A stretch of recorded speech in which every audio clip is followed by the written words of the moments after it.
Welcome to the Fibromyalgia Podcast. I'm Tami Stacklehouse, fibromyalgia coach, author, and founder of the International Fibromyalgia Coaching Institute. The goal of this podcast is to empower you with access to the dream team of experts and coaches I've discovered are key to living the fibro life you love. From the comfort of your own home, and maybe even your pajamas, I'll help you take back control of your life and health. To help out with fibro fog, I always include full show notes and additional resources at fibromyalgiapodcast.com.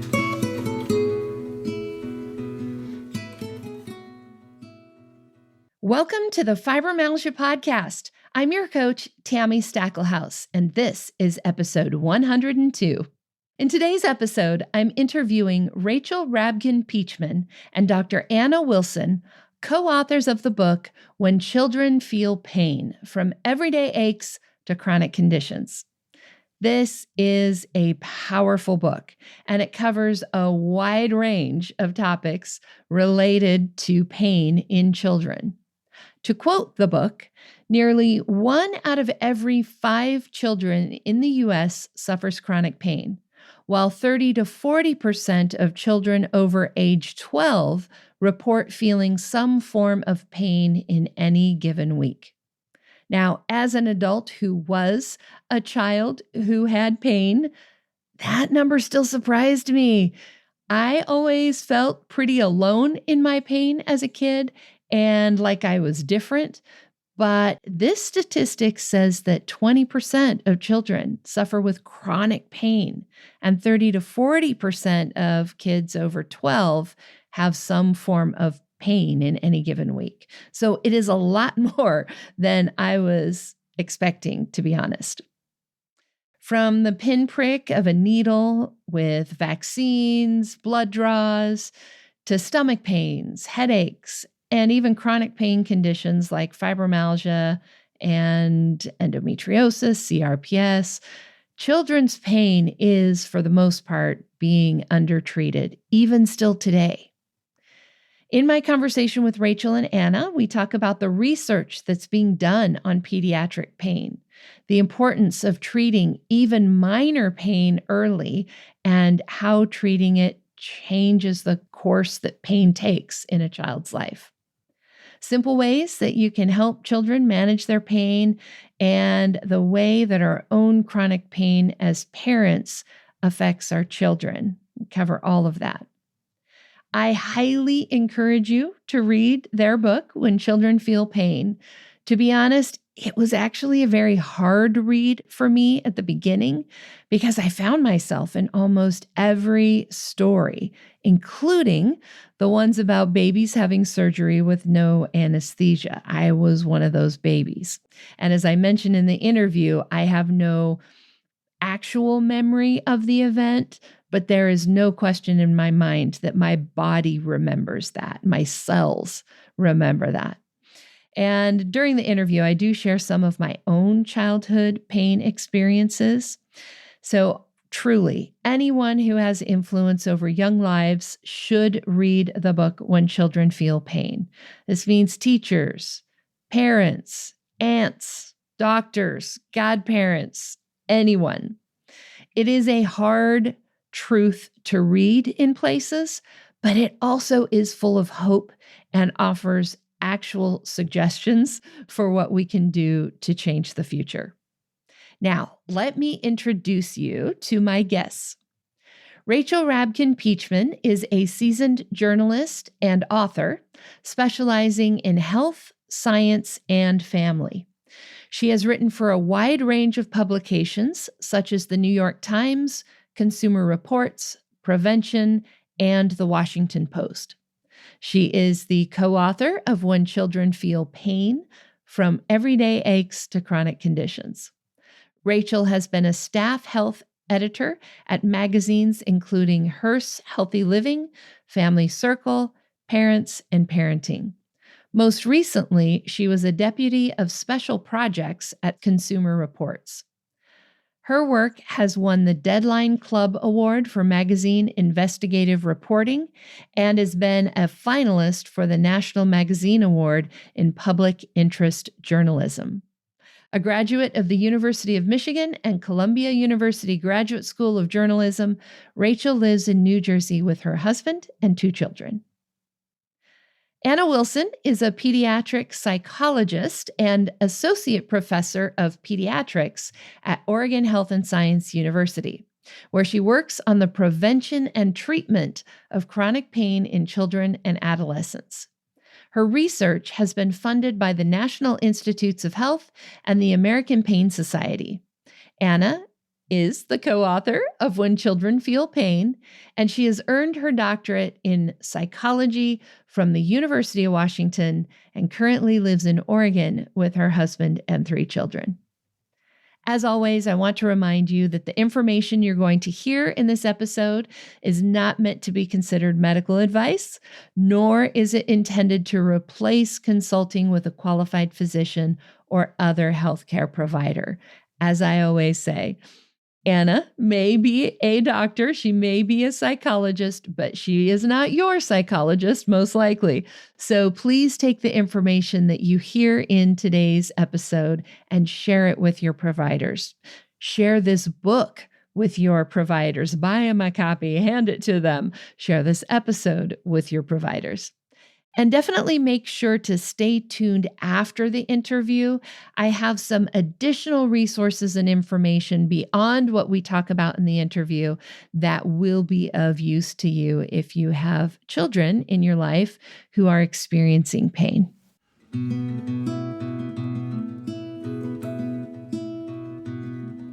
Hi, Rachel. Hi, Anna. Thank you so much for being here. I am so excited to talk to you today. Thank you for having us. Yeah, thank you. Absolutely. Absolutely. You know, I finished your book last night and I was trying to think about how we could keep this podcast a reasonable length because there's so much in there that I want to talk to you guys about. It was just fabulously well done. So first off, congratulations and thank you for writing it. It's something the world definitely has needed. I would love to start with just how you came to this book, how you came together and how this book came about. Obviously, it's very specific, talking about children in pain. So where did that come from? I don't know which of you wants to go first. Rachel, you're first on my screen, so I'll pick you. Sure. Yes, for me, it was a little less obvious than Anna, who has spent her career in this field. For me, I'm a health journalist, and I've been writing about health, often children's health and women's health, for more than 20 years. And several years ago, I wrote an article about my own experience having pain and how that affected my parenting. I had scoliosis growing up, so I have, continued back pain. And I wrote this piece, and after it came out, Anna contacted me, asked me a little bit about my work and if I might want to collaborate on something, because I had been citing some research about the connection between a parent's pain and children's pain. And that was exactly what Anna was working on in her own research. You can probably explain it better than I can. So we basically made contact that way. We were across the country from each other. We still are, but we started talking. So it took quite a while for us to figure out what we wanted to do. But of course, because Anna is a pediatric pain psychologist, and there was so little on pediatric pain out there, we decided to focus on that aspect, but tie in how pediatric pain can impact adults later on. Right, because it's never just like an isolated thing, right? Like families, it's one commingled unit, right? So it feeds back and forth. And we're going to talk about that a little bit later. But yeah. Exactly. Yes. Yeah, so my own path to this book, I have been clinically seeing kids with chronic pain since, I think, 2006 now. So I've been working with kids who are coping with that and their families. And really just my own personal experience with that was that by the time a child is coming to a chronic pain treatment clinic, this problem has gotten pretty big. Right, because you're kind of like the end of the road, not the beginning of the road. Yes, exactly. So I've been interested in my own research in really taking kind of a step back and thinking about different models of how we can prevent chronic pain from developing in kids. And one of those models is looking at the children of parents who have chronic pain because they are at some elevated risk for having pain themselves. So when I read the piece that Rachel wrote about her own experience, she actually cited all of the research studies, which there weren't very many of them at the time, all of the research studies that I was putting into my grant proposal to study this. So I was just impressed with her ability to kind of communicate that science in a way that was really accessible. So I just cold emailed her, which is something I don't usually do. So. But when you know, right?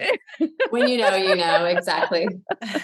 It was a great fit. So I was very happy to get the email. That's so cool. That's so cool. So one of the things that you didn't talk about in the book, but I know you will have thoughts on, we've done a lot of talking in my coaching circles recently about the ACEs score, the Adverse Childhood Experiences score. And my personal ACEs score is 0 based on the questions that are asked.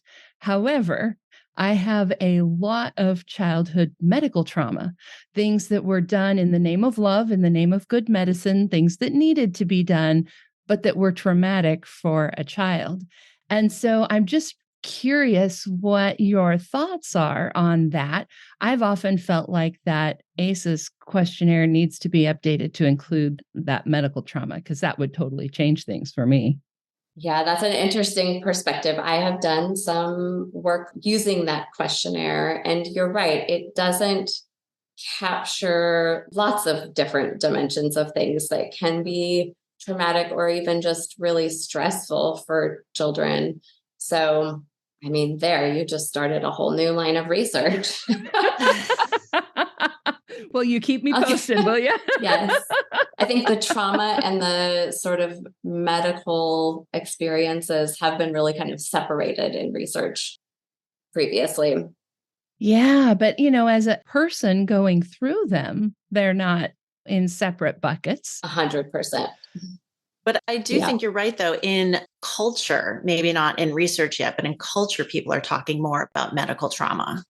I feel like that's getting into our language, but so maybe research will follow. I don't know. Yeah, I've definitely seen it with my clients. And you do talk about this a little bit in the book about medical PTSD, how many chronic pain patients end up with a form of PTSD about going to the doctor because we're not believed, we're belittled, marginalized, all the things, right? So we never want to go.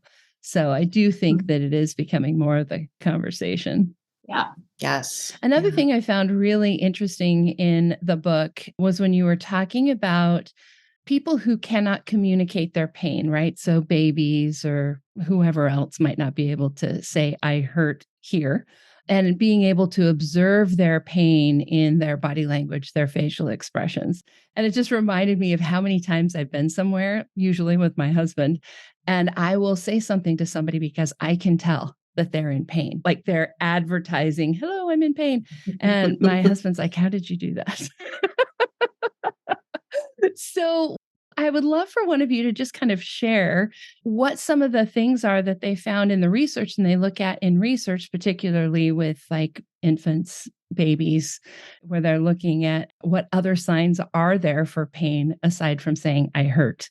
Yeah, I think that's one of the really cool areas of research in pediatric pain has been over time. There's been scientists who have really developed some validated observational measures, sometimes using physiological indicators, but often using body movements and facial expressions. And there are validated coding systems that nurses and doctors and even parents can use to really describe the pain that usually small infants are having. So you are probably picking up on some of those things that are in those coding systems, right? And some of them are really universal mammal expressions, right? So the same way that we might wince and kind of squint and squeeze our faces when we're in pain, those are actually present in lots of mammals. So there's pain coding systems for animals too, and babies, which is just cool, interesting science, right? Yes, definitely. Definitely. I mean, I know my cat, he's been through a few things lately and he's getting old, a little bit of arthritis, and, he Yeah. complains, right? I recognize some of those things in him, like moving maybe a little bit more stiffly, a little bit more guarded, being a little bit more tentative to jump up or down on things, just like we would be walking upstairs or something like that. Yeah. Yeah. Yeah. Yeah, no. And what I think is interesting, Anna, to add on to what you're saying is, yes, there are these observable ways that clinicians can interpret the pain, whether it's, a grimace or a tightened fist or a specific type of cry. But there are increasingly these physiological tools, right, that they can use to, like heartbeat and other measures, to show and indicate that there is pain. So I think that's really cool research that's advancing, right? Yeah. Yeah. And it's so great too, because pain is so subjective. And I think that's been one of the hardest things for pain patients is that, like, we feel it, but you can't see it. That's where that whole level of I don't believe you comes in, or I don't believe that it's as bad as you think it is kind of comes in. But when we have these more objective, observable signs, in addition to things like, you mentioned blood pressure, heart rate, breathing rate, all of those kinds of things, like there's something that happens to the body when you hurt. And to be able to Yes. see that a little bit more objectively, I think I'm glad that that is becoming a little bit more known. Yeah. Yeah. I also think, though, it's interesting that you, of course, as someone who experiences chronic pain, can see it in someone else. And I feel like it's also important for clinicians to be trained in that way, to be able to pick up on those cues. You don't have to have experienced it to be able to observe some of those telltale signs. So hopefully more clinicians will take note of those. Absolutely, absolutely. And of course, I recognize it pretty easily because, like, that's what I do all day long, right? Not just my own Yeah. pain, but working with people who are in pain. But there's things that I'm seeing that I'm picking up on, right? Like it's something that you could train Right. somebody else to do. And I think that that's actually one of the stories in your book, talking about a doctor who is trying to do that. And I think that that is valuable because we think sometimes, oh, well, they're just good with kids, or, oh, they're just good bedside manner. Like it's some magical thing you were born with, right? But it's something that can be learned. Mm-hmm. So I think that's so great. I would love to talk a little bit about some of the numbers, some of the data. So for people who are listening, first of all, I guess should talk about, like, what kind of pain are we talking about with kids? And then how many people are we talking about? So who wants to talk about those numbers? Well, we're talking about pain that's acute, in the moment, small bumps and bruises, or severe pain, but limited, and also chronic pain. So pain that's lasting more than, say, 3 to 6 months generally, right? So, yeah, so the numbers aren't encouraging. But we also can't ignore them, like they are what they are, right? Right. So the stats show that when it comes to chronic pain, for adults, at least 50 million adults in the US deal with chronic pain. And then for kids, an estimated 20% of children in the US have pain that occurs every week or more. And about 5% of children in the US deal with moderate to severe chronic pain that impacts their daily functioning. So that's probably more than many people realize. A lot of people don't even think of children as having chronic pain. And that doesn't even account for, the regular scrapes and medical procedures and broken bones. And then what we sort of tap into is that when children don't have well managed pain early in life, this can increase their risk for developing chronic pain later. Up to 2/3 of children who experience chronic pain do go on to experience chronic pain as adults. So that is where we are hoping to step in and stop that from progressing. Yeah, I think one of the things when I talk with people about this book people are shocked that children have chronic pain. And I think we think of chronic pain as an adult problem, but when you talk with adults who have chronic pain, there's a good portion of them who started having pain issues when they were teenagers or even younger. So I think one of the things that I feel like is an important message from the book is just that this is something that does happen in childhood. And those kids are really at risk for that problem persisting. So we have an opportunity to do something to help more when people are younger. Yeah. Yeah.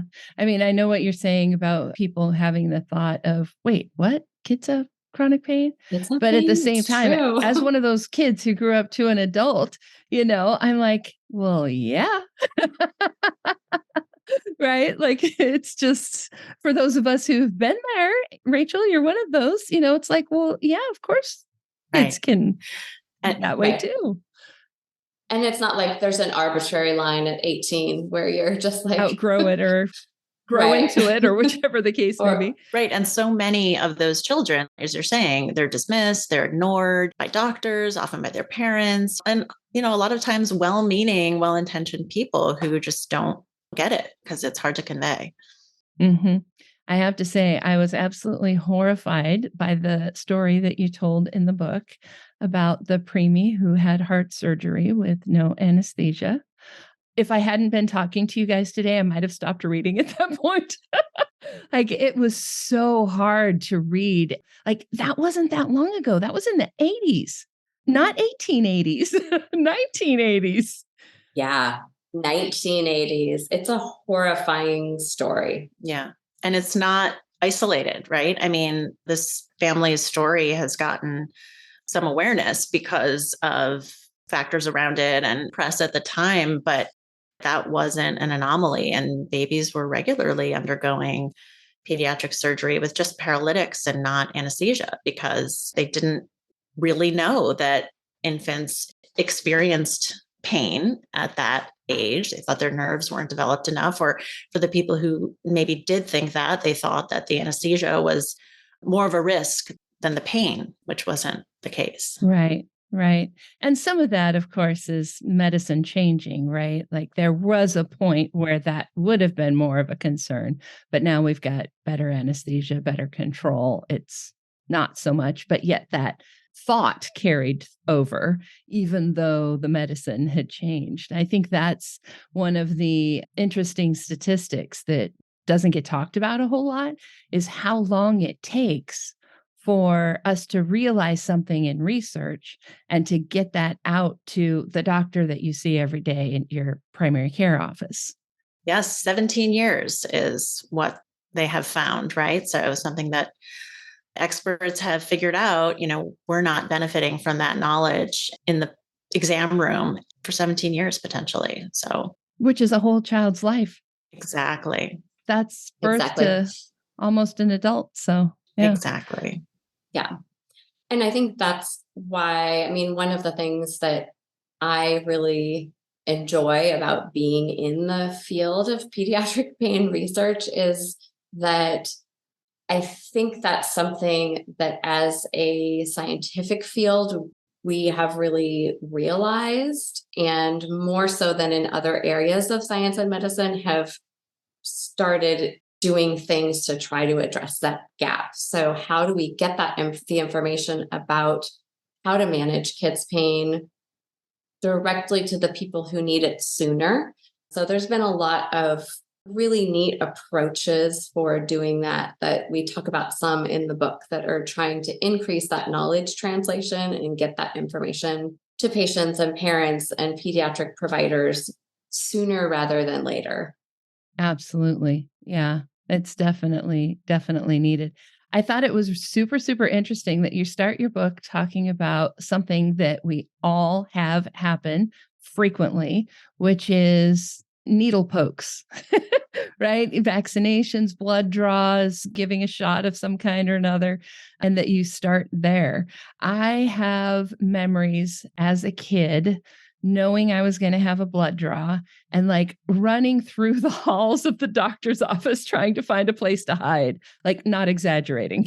I really was. And I remember being found in one of the rooms, and I'm sure that comes from a long history of stuff in my case. But I found that really, really interesting that you started with something that seems so simple. And especially as adults, like, we get pokes all the time and nobody really does anything for that hurting, right? And how important it is to manage that pain for a child. I would love for you to talk about that a little bit. Exactly. I mean, I'll just say it is such an opportunity because it is something that happens again and again and again for children. And there's opportunities both to create comfort and have that injection hurt less, to reduce kids' anxiety about it in the moment. And there's opportunities, even if it hasn't gone exactly perfectly well, to try to help kids with the memory part of it, because what we remember is what sort of sticks with us and causes the fear over time. It's such a good model of an opportunity and an experience that we all have pain during, and how can we equip kids to cope with that?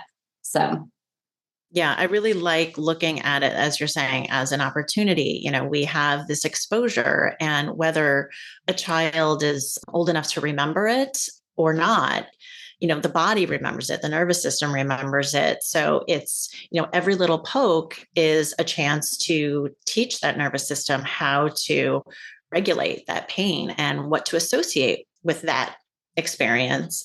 And like you're saying with memory, even after the fact, you can rewrite the script a little bit in thinking about what you remember about the experience so that the child doesn't necessarily dwell on the awfulness and, the anxiety and the fear, but rather like, well, that was a great lollipop that I got, or wasn't that a cool fish in the aquarium at the office? So like you can kind of help children with their next experience with pain. Yeah, and that's such an interesting thing because as I was reading through your book, pretty much all the stories could have been me. Like you could have changed all the names in there to Tami. But it was interesting just like watching my own reaction to those stories and which things like really triggered like literally a physical response in me, like when I was reading the stories about babies having surgery, knowing that I was a baby who had surgery, right? Like I don't remember that, but clearly my body does, like just feeling how my body felt as I'm reading that story. But then there were other stories where I'm reading it and it was just, yeah, that happened to me too. And I found it so interesting just watching myself, but also thinking about like, what is different about that? What made one experience one way and another experience, not a big deal. right.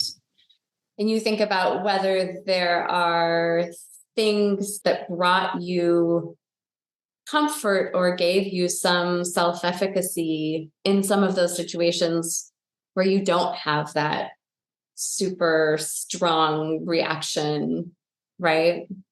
Right. So, two of the examples that I can use, one, reading the stories about kids with stomach pain, because I was one of those.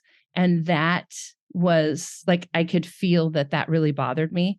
I had a ton of tests done as a kid to try to figure out what was wrong. I mean, I'm sure now it would be super easy. They diagnosed me with IBS and like, it'd be no big deal. But that was like, there was a lot that went on with that. And then the one that didn't bother me was reading about the kids who had migraines and chronic headaches. And I think I told you guys when we first met that I think of as my first bad doctor experience was a neurologist telling me there's nothing wrong with you. You just have headaches. And now realizing what he was really saying was like, you don't have a brain tumor, you just have headaches, right? But that's not how I heard it at the time. But, reading those stories, even though I probably have had more headaches, more pain from headaches, it didn't really bother me to read about it because I have felt a lot more control I guess, over my headaches, right? Like we went to that doctor, he said what he said, and that was kind of the last time I saw him, and I just kind of was like, okay, I'll just figure this out on my own, whatever that is. But with the stomach pain, there was just a lot more. I felt like more that things were happening to me instead of like me making choices. And some of that might have just been like the age I was at the time, like who knows. But yeah, it was very, very interesting to recognize that, especially when I was reading about the babies who had surgery, because I have no memory of that. But clearly my body remembers something happening. So hard. Yeah. Yeah, follow up on that. That research, well, there's a lot of research showing that to be the case, that babies remember in their bodies. Like, there's a landmark study in the Lancet in the late 90s that found that babies who had undergone circumcision, the babies who had undergone it, babies who had not had pain relief for it, experienced more pain afterwards, subsequently with their vaccinations, than babies who had not had circumcision at all or who had had pain relief during the circumcision. So really, those little nervous systems react subsequently to, their next experience of pain based on what's gone on before. Yeah. Yeah. Right. I had the thought as I was reading that in your book that, that experience that I had trying to run away from the shot, blood draw, whatever it was, the reason that I was having such a strong reaction could have been because of the things that happened to me earlier, like surgery as a baby. Right. Mm-hmm. Yeah. Mm-hmm. Well, and I think your point about just the differences in children's experiences based on their age, kind of where they're at cognitively and emotionally in their development really does play into some of these things as well. I think there's this period of development where a lot of kids get stomach pains, and it also happens to coincide with this time where our ideas about how the body works are probably not very sophisticated either. So I always find it super interesting and helpful to ask children what they think might be causing their pain or what might they be worried about, because their answers are sometimes very not what the adults are worried about, right? Or very surprising. I remember one little kid I worked with where he just like literally believed that he had swallowed a tooth that he had lost. And he was so concerned that it was in his stomach, poking around in there. But that was an easy misconception to correct, to be able to say, no, your tooth dissolves really quickly. And to really just think about things from the child's perspective. I think we sometimes miss opportunities as healthcare providers to do that. We laugh, but yeah, right? Like I can imagine that being so like, oh my God, my tooth is going to like eat its way out of my stomach somehow. And as adults, we can give them ways that, they can have some control, right? We can say, okay, which arm would you like me to do this procedure on? Or what flavor of medicine would you like? There are all sorts of ways to involve a child that makes them feel like, okay, I have some say in this. That helps. And how much we learn at those ages about like just medical care and how things should be. I mean, whether somebody is listening to you, caring, offering comfort, or just like, wham, bam, thank you, ma'am, we're done, like it just kind of sets the stage for what we expect later on in life, and whether or not we utilize the healthcare that we have because of whatever fears we might have, right? So interesting. Anna, I would love for you to share some of the work that you've been doing looking at those children with chronic pain and how that intersects with their parents. One of the stats in the book that surprised me kind of, but also kind of not, was that 60% of children with chronic pain have a parent with chronic pain. And that's a high number. And I found it super interesting that you actually like spelled it out in the book that genetics cannot account for the entirety of that number. Right. So I think depending on the pain conditions, some pain conditions have a bit higher of a genetic heritability than others. But in general, we see for kids who do end up having a chronic pain issue that they are more likely to have a parent who has chronic pain themselves. But that association is not entirely genetic. So there's certainly some environmental things that might play into it, and there's shared environmental things that might play into it. So stress within a family is going to affect both parents and children, right? For instance, as an example of a shared environmental factor. And we do know that children learn from their parents in terms of learning both sort of what it looks like to experience pain, but also how adults cope with pain is something that is learned. So I think one of the things that I've found really interesting in my own research with parents who have chronic pain, first of all, parents who have chronic pain are concerned about their children developing pain problems and concerned about their own parenting and how they are doing. When you look at sort of the standardized measures that we have of parenting, those parents are just as good as all parents at being parents. But the worry is there that you're not going to be able to do as good of parenting as other parents might be able to do. But it's also really remarkable how families who have pain issues are able to cope and adjust and make small changes that are really helpful for children. So, I mean, I've talked with families where they really would like their children to stay physically active, right? But they aren't able themselves to provide that for the child. So they find a neighbor or a family friend or an uncle or someone who's going to be that support for the kid. So I just see parents who have chronic pain actually in many cases being more thoughtful about their parenting and really making choices that are positive for their children. I could talk about this for a long time, but you'll have to ask me specific questions and then I'm I bet.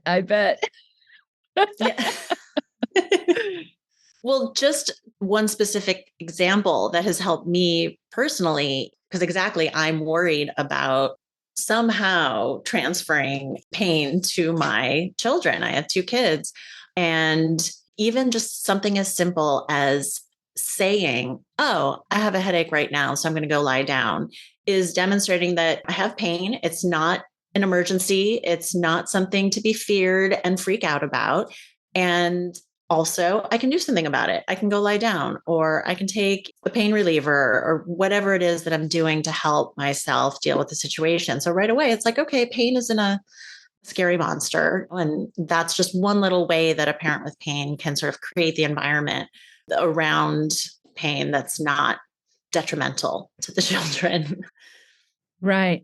And I can definitely see that this is a double-edged sword here. Like it can go either way. I talk with a lot of my clients and students who have kids about the modeling that we're doing, right? You want to be the parent who is modeling like the self-efficacy, right? The self-management, the yes, this happens and we know what to do about it. Do we want to be the one that's modeling self-care? That word gets thrown around a lot, but it's kind of the core of so many things. And do we want to model that? Or do we want to model pushing through at all costs? Do we want to model sacrificing yourself and your own health for other people? And it seems in the moment, my kids are more important than me. So of course I'm going to sacrifice myself and take care of my kids. But you don't stop and think about what you're actually teaching them and how that's going to affect their lives, what they've learned from that. I love that you are presenting so many different options of what you are modeling, because I think you're right that there is this fine balance, right, between like you do want to sometimes maybe choose to push through and do something that's really important to you. But if you're doing that over and over and over again at the cost of your own sanity functioning, whatever. That's not helpful. Right. But I think that kids pick up on both the behaviors that we're demonstrating and the emotional tone of what we're demonstrating around pain. So I will often tell parents that sometimes some of our best coping strategies are hidden to children. So we might be calming ourselves down internally. We might be choosing to take a break or a walk to cope with that problem. And sometimes labeling those positive coping strategies can be really helpful because they don't always see it. My husband and I have an acronym that we use, KIT, keep it together, which is just our shortcut to ourselves. Like when things are really like going off the rails with parenting and we are getting really upset, to try to remember like the emotional tone still matters, right? Or like if you can try to be matter of fact, even when you're actually freaking out a little bit on the inside, that can be really helpful for kids. Right. As kids, we totally pick up on that vibe. It goes both ways, right? Parents feed off the kids, kids feed off Yes. the parents. So somewhere in there, somebody's got to put the brakes on and kind of calm down. Get it together. Keep it together. Yeah. And of course, not to state the obvious, but of course, the more anxious and stressed out a child is, if they're experiencing pain, the more that pain is exacerbated. So it just feed on each other. So it's a win-win if you can lower the temperature in the room. Right. And I was just thinking too, Anna, when you were talking about just the way that parents can act to explain to their kids, I'm having pain, it's no big deal. One of the things that I thought of was, imagine that you're a child and you have a parent who has chronic pain, maybe something like fibromyalgia, and you're wincing or you have a grumpy face on because you hurt really bad, but that kid doesn't know why. Now, all of a sudden, is mom mad at me?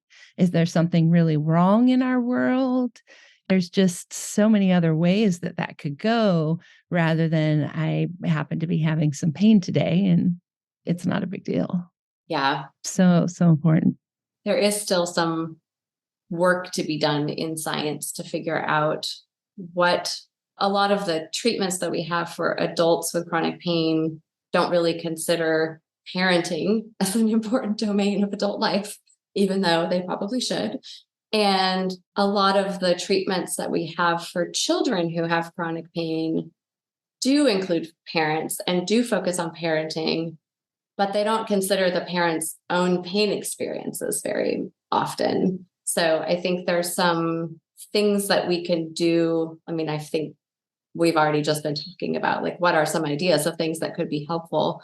But I think there's some good treatment development that still needs to happen to think about which of those ideas that we just had that we think, oh, that would be a good idea for parents to think about how they're modeling things or what they're telling kids about coping.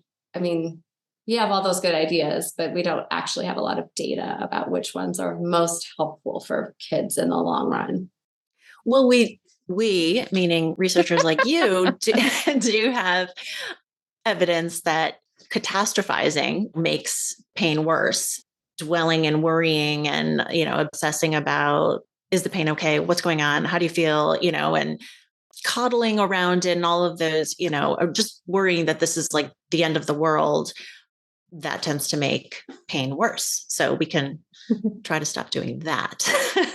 Which is really hard, if Yeah. you're a person who Yes. has chronic pain and you start recognizing warning signs in your child, then you sort of react to their pain out of your own pain, right? Like you don't want them to end up where you are. And so it feels like a catastrophe. Right. But that's the trick, right? To really rein that in and recognize, okay, that's not going to help the situation for either of you. Yeah. And I think that really like those are also situations where like for adults who are parents, having your own coach or your own therapist can be really, really helpful because it is not easy to stop yourself from communicating all of those worries sometimes with your kids and coming up with what are workable strategies or how can you help calm those worries for yourself to be able to help your child better. I think that's something that I think is helpful for parents who are struggling with that. Absolutely. On both sides of it, whether you're a parent who has chronic pain or doesn't, right? If you do, you understand, but sometimes you understand too well. Like, I know where this could be going. Exactly.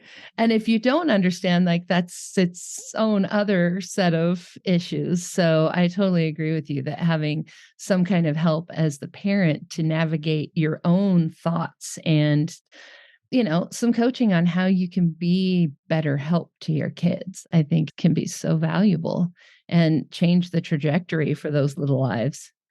Well, I think, Anna, you had given some links to resources. There's a great program, Comfortability, that offers exactly that to parents and children. It's available at different hospitals, but also online. And it teaches parents separately and children separately, and then, also a little bit together, how to communicate around pain. And so it helps them have this language so that they understand each other and they know, okay, I don't want to do that because this is a trigger, or this just makes it worse when I say this. So it's like an easier way for them to understand each other, which is crucial. And we will have that handout Anna made for me with a bunch of resources. We'll have that on today's show notes page. Just go to fibromyalgiapodcast.com/102 and you'll be able to grab that sheet of resources. Are there any other specific resources on there you want to mention? And Anna, I know you were just going to say something. So yeah, I was just going to say the Comfortability program that is specifically designed for kids who have chronic pain and their parents. There's also one of the other resources that I really like for helping kids manage things like shots and things like that is It Doesn't Have to Hurt. So that link is on there too. That's a program that is really trying to get the word out about the biobehavioral strategies that we know help with pain management for kids for acute pain. So those are kind of the top two, I think, most immediate helpful for parents who are dealing with pain in their kids. Awesome. I'm so glad that you sent those over so that we could have something to share. I was looking through those things to do for your child if they're going to get a shot, and I get a monthly injection for migraines. So I was telling my husband he's going to have to buy me lollipops or something. Like, how many of these can I use? I mean, my personal strategy, I don't know, it really is like a total pet peeve of mine that you go to a pediatrician's office now, and they aren't just routinely offering all of these things still for managing kids' pain with shots. But I just remember when my kids were still getting a lot of different vaccines, I would just jump in there and lunge across and grab the lollipops and just stick them in their mouths before the shot. I'm like, we need this while they're having not the as shot. The reward after. You need it before. Their nervous system, please, from the poke. Help them enjoy a different sensation. Yes. So, absolutely. It was amazing how simple. They were all super simple. So what I would love to do now is two things. I want to kind of come back to that thought that I had. But first, before we do, let's talk a little bit about why it is so important to be managing a child's pain, even from that poke, because it's sets us up for a whole life. I mean, that's the answer. It sets us up for a whole life, right? Pain is going to be part of everyone's life in some capacity. And if you are someone who, you have a nervous system that tends to develop issues with pain, knowing some of the ways that you can calm your body and help your nervous system manage that when you are young can be a lifelong help to you. Yeah, each exposure to pain builds on the last, but that doesn't mean that, if things have sort of gone in a negative direction, that you can't correct course and start using some coping mechanisms and then building from there to make your responses to pain a little more manageable. I know so many parents and providers are afraid of labeling kids. And I kind of feel like that is the lesser of the evils, actually. Because if we don't have a diagnosis, then we might not have accurate treatment. If we don't have the right treatment, then that means the pain lasts longer, which means you have the risk of a lot more pain as an adult, and it's a whole lifetime of stuff. Is there anything you would add to that for why we need to do something about our kids' pain?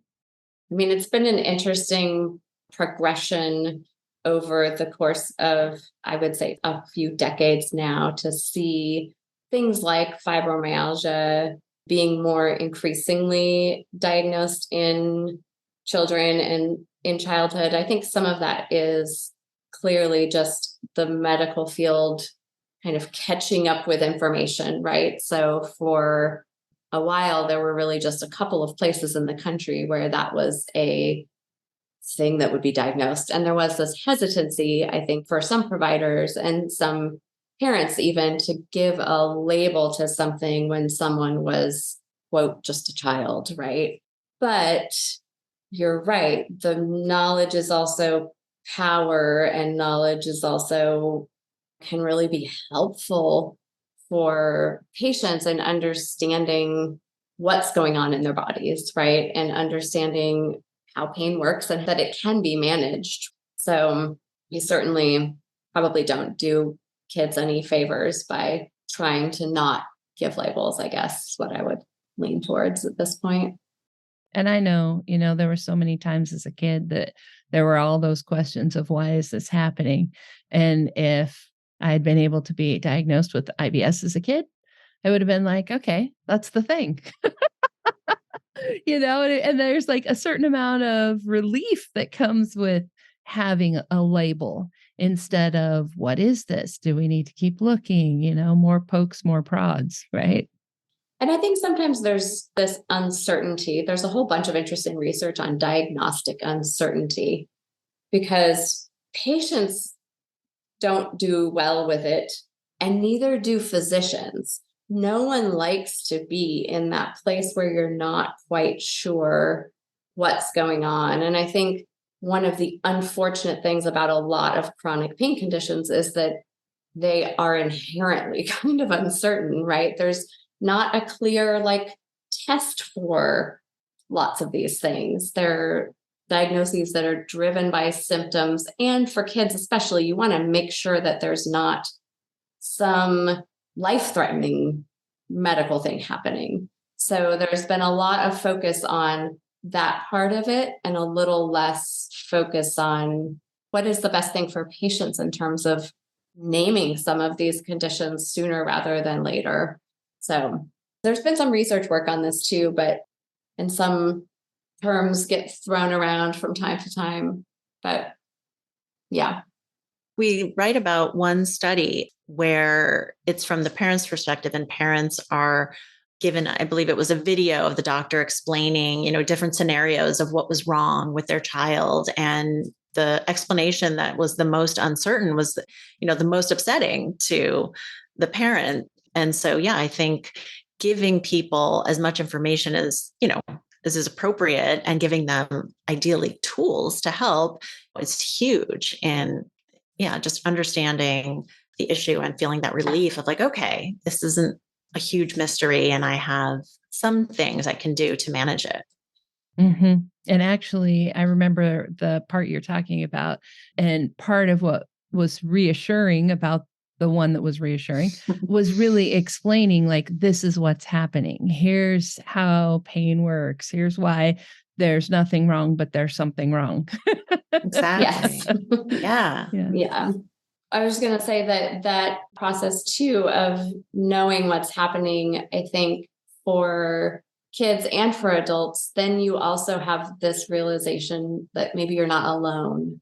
And certainly there's then the ability to either through the comfortability program or through things like the Coaching Institute, right? There are people dealing with this in the world, and to be able to have those connections can be really powerful. Yes, definitely, especially when it addresses both what the child is going through and what the parents are going through.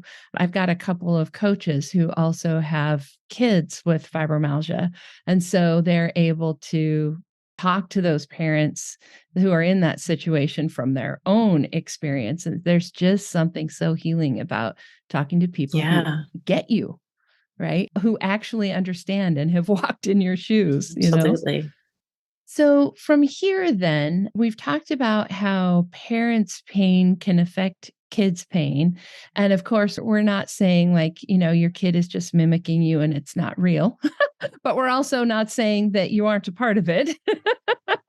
So, what are some things that parents can do, like now that they've heard this or after they read your book? What are some things that they can do moving forward that are going to help their kids? What are some of those things that can be done in addition to that lollipop to help make things better?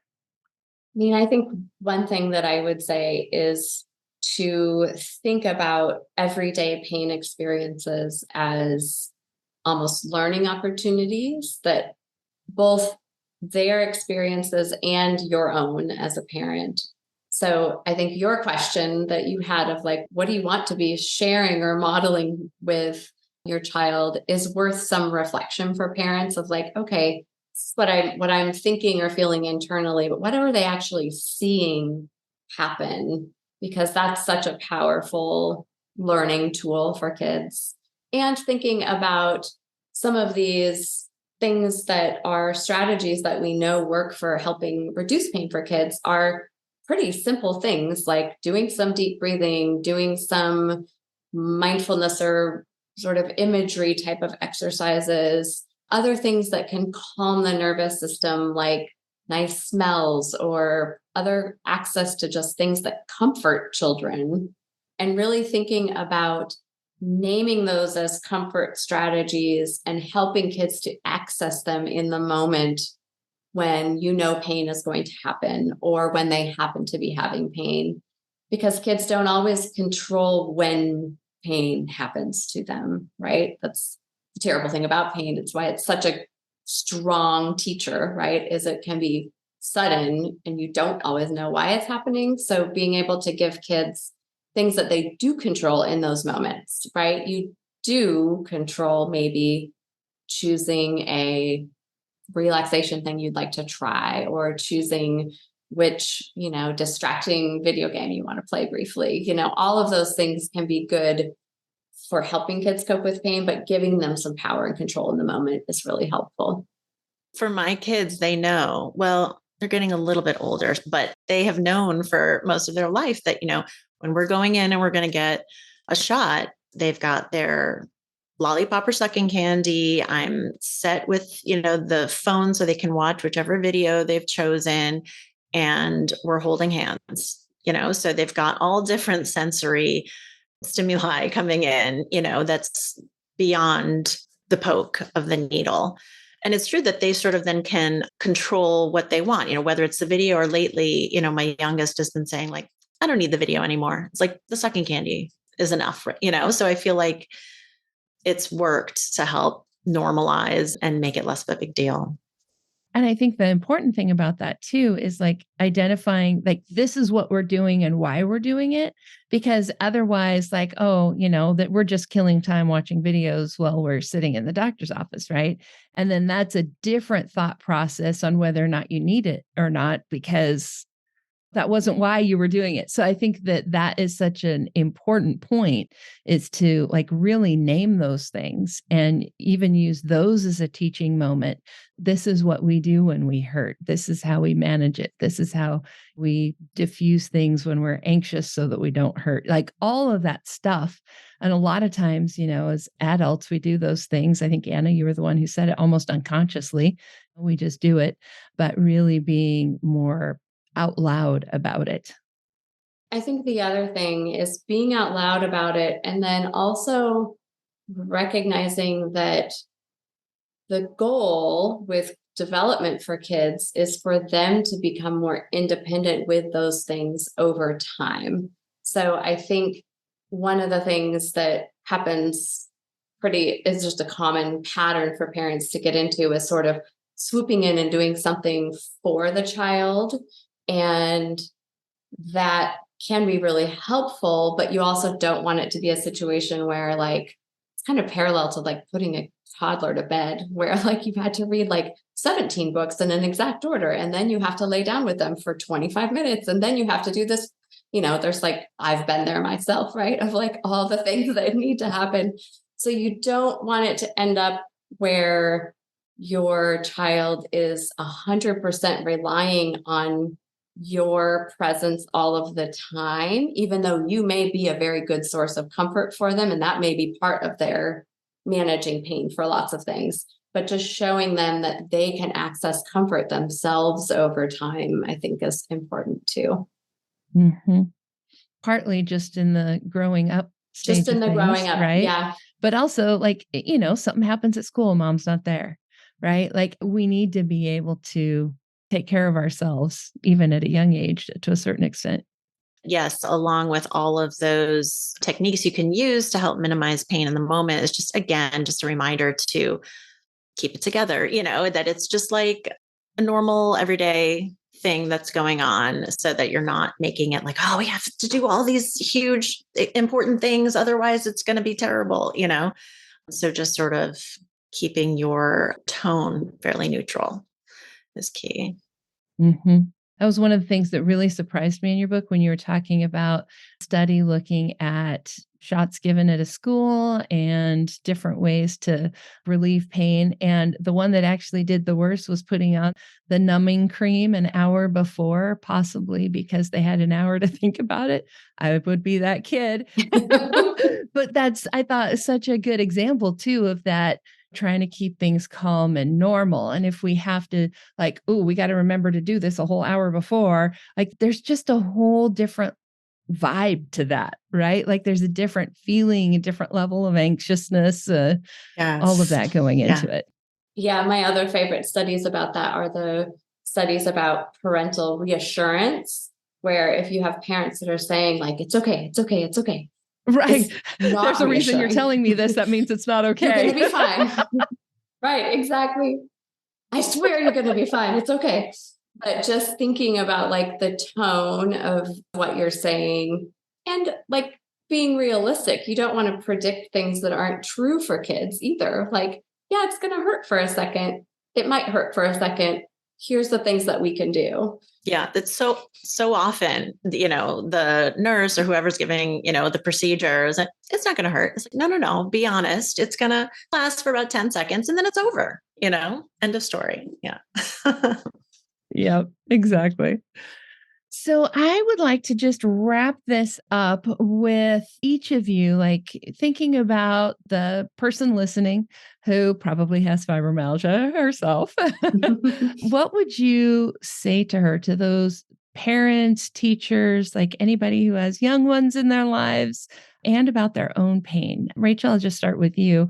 What is like your last thoughts, the last thing that you want to like really share with them?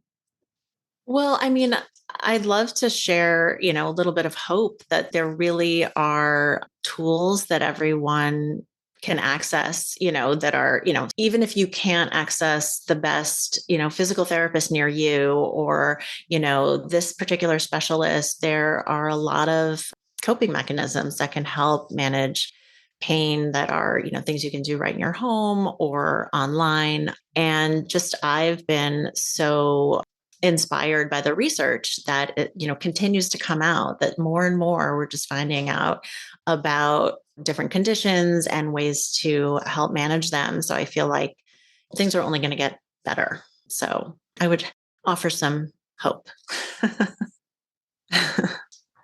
Awesome. I'm all about that. How about you, Anna?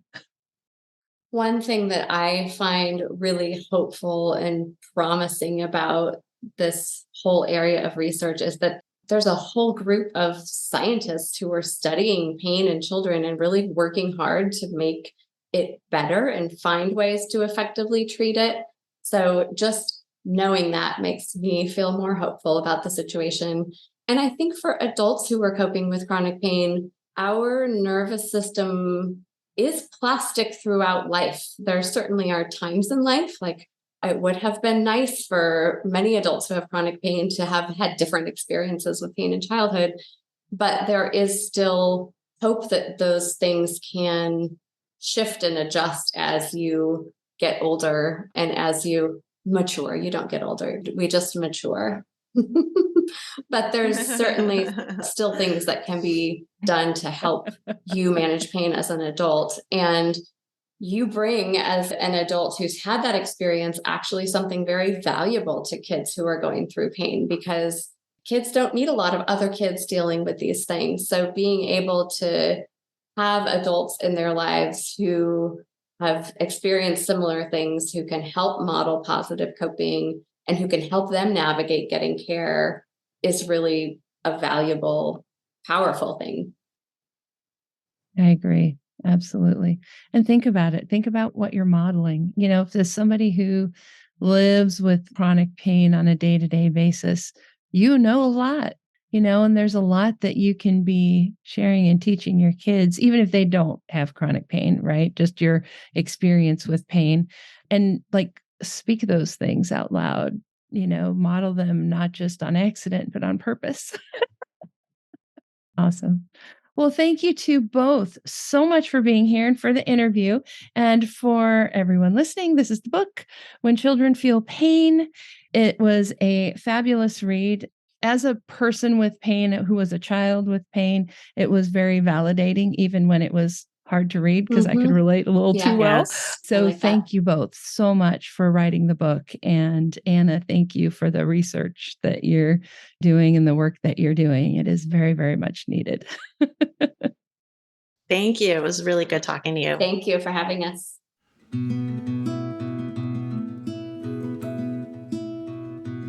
And that wraps up my interview with Rachel Rabkin Peachman and Dr. Anna Wilson, authors of the book When Children Feel Pain, which, of course, can be found at your favorite bookstore.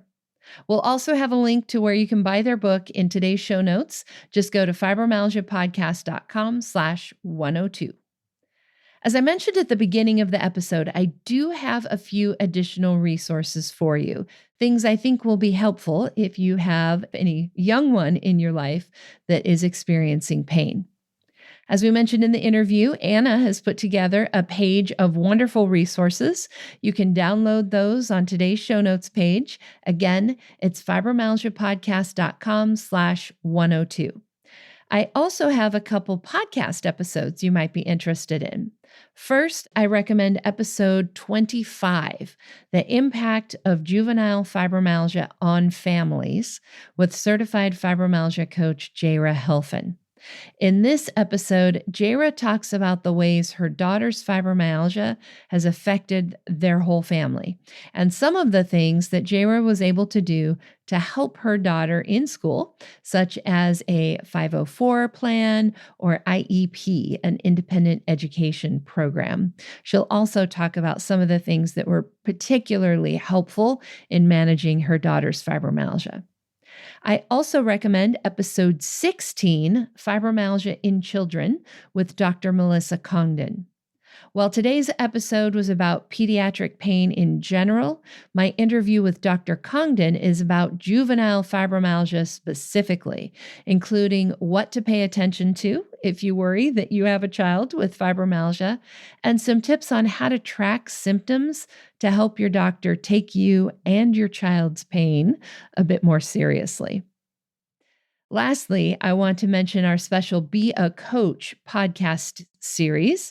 That began just last week, and this is a special series of episodes that are going to run between our normal episodes, covering some of the many questions that I get about what a fibromyalgia coach is, how someone can become a certified fibromyalgia coach, and what our certified fibromyalgia advisor class is all about.